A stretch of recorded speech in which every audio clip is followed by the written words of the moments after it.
Bonjour à tous, on se retrouve aujourd'hui pour une vidéo. Bon, je me suis pris une petite camomille, un peu de Tranxène et de Xanax avant de la commencer, parce que là, il y a de quoi s'énerver.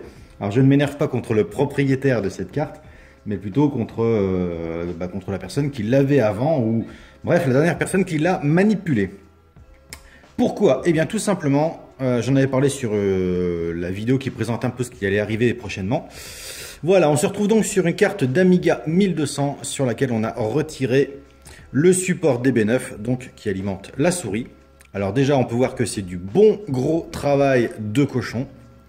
Et le pire, c'est que ça a été fait, comme on dit très régulièrement, ça a été fait avec le cul. Voilà, quand on ne sait pas travailler, quand on n'a pas le matériel pour faire quelque chose, eh ben on ne le fait pas. Ça m'énerve de voir ça parce que la carte est fonctionnelle et la personne a démonté ce port DB9, peut-être pour le récupérer pour une autre carte ou quoi que ce soit, mais en massacrant la PCB de celle-ci. Quand je dis massacrer, c'est qu'il n'y a plus aucune pastille.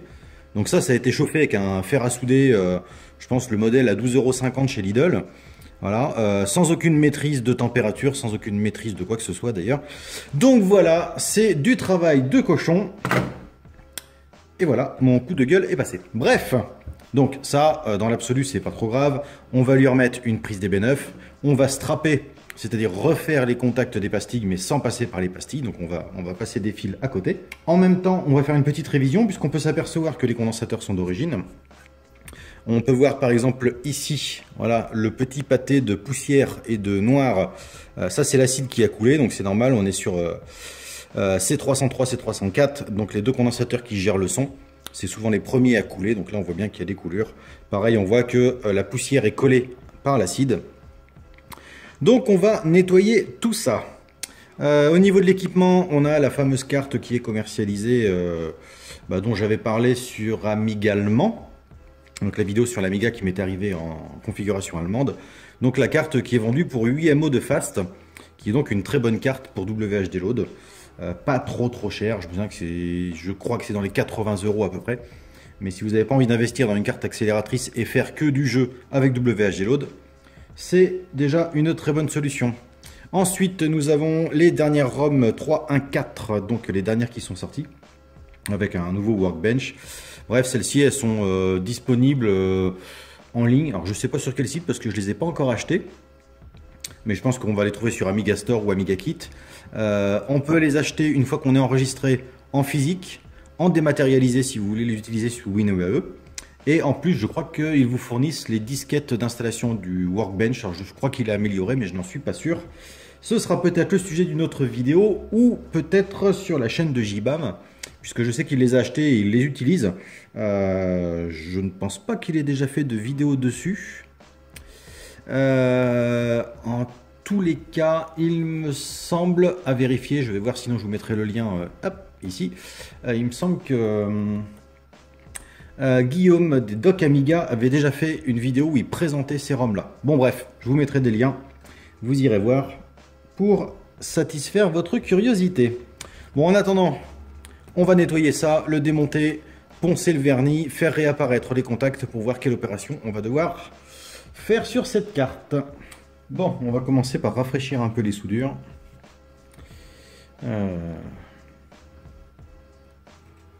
Donc là, j'utilise un étain plutôt barbare. Hein. C'est de l'étain qu'on utilise normalement avec un chalumeau. L'avantage, c'est qu'il contient déjà pas mal de décapants. Voilà.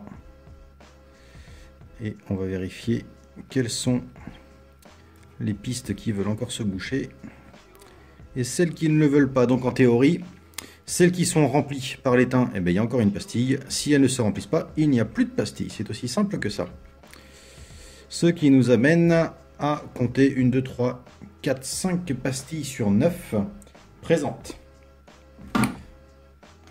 Donc ça fait pas des masses. Ensuite, de la tresse à dessouder. Bon, déjà, ce qu'on peut voir, c'est que ça ne fond pas très bien.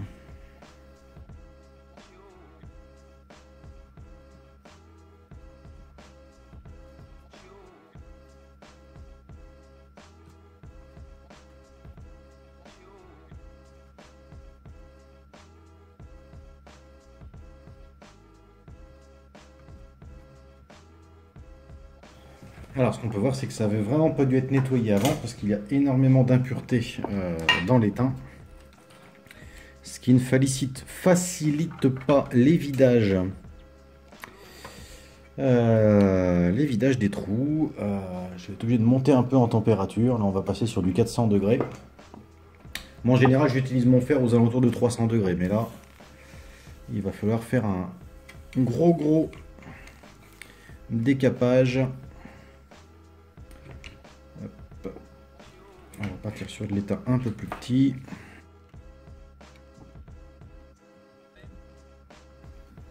Bon, là, la pastille est carrément cassée dedans.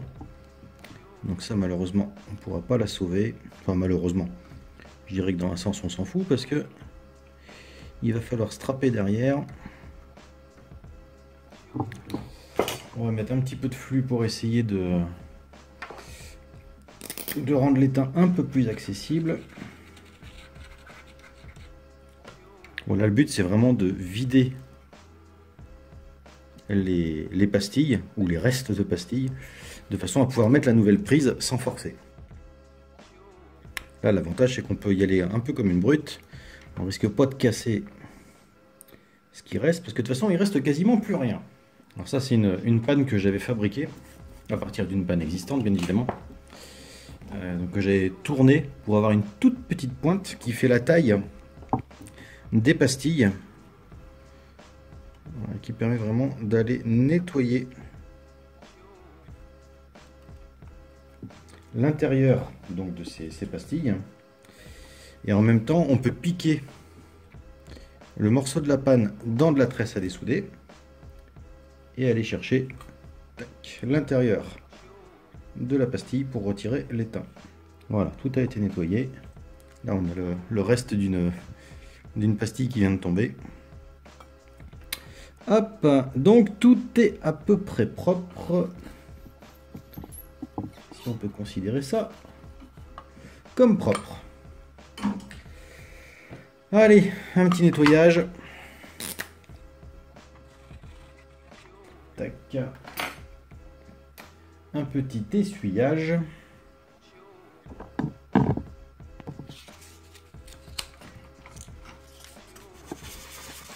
Donc maintenant on nettoie tout ce qu'on peut enlever. En fait j'utilise un papier de verre donc très fin, c'est du 800 à carrosserie. Tout simplement pour retirer la couche de vernis, retirer les pistes cassées. Donc s'il y a une fragilité, elle va sauter. On saura directement que c'est une partie qui est à remplacer ou à consolider.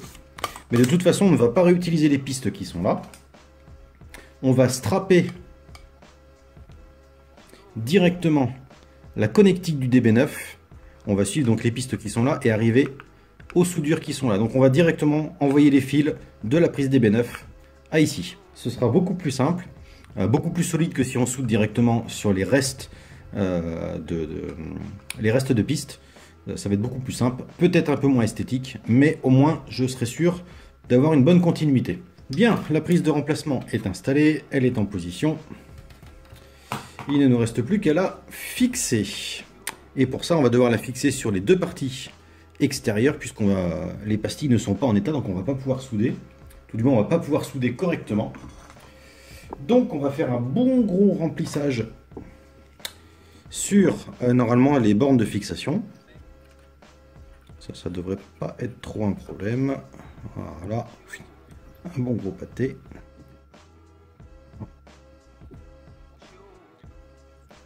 Là, bon déjà normalement ça devrait plus bouger. Voilà, on a deux belles soudures bien épaisses sur les côtés, ce qui maintient la prise en position. Normalement ça ne bougera pas. Pour le reste, vu qu'il n'y a plus de piste, s'il reste le moins ici qu'on peut souder. Voilà, celle-là ça passe, les autres. Et bien les autres non, il n'y a plus rien du tout. Et bien on va commencer à strapper tout ça. Allez, c'est parti. Bon, en fait, j'avais envie de m'amuser un petit peu, donc j'ai strappé à la loupe. Et donc là, toutes les pistes sont refaites. Alors, je sais que ça ne doit pas être facile à voir pour vous. Je vais essayer de zoomer un peu plus. Voilà. Donc, il faut vous dire que chaque brin que vous voyez là font la taille d'un fil de cuivre, d'un fil électrique.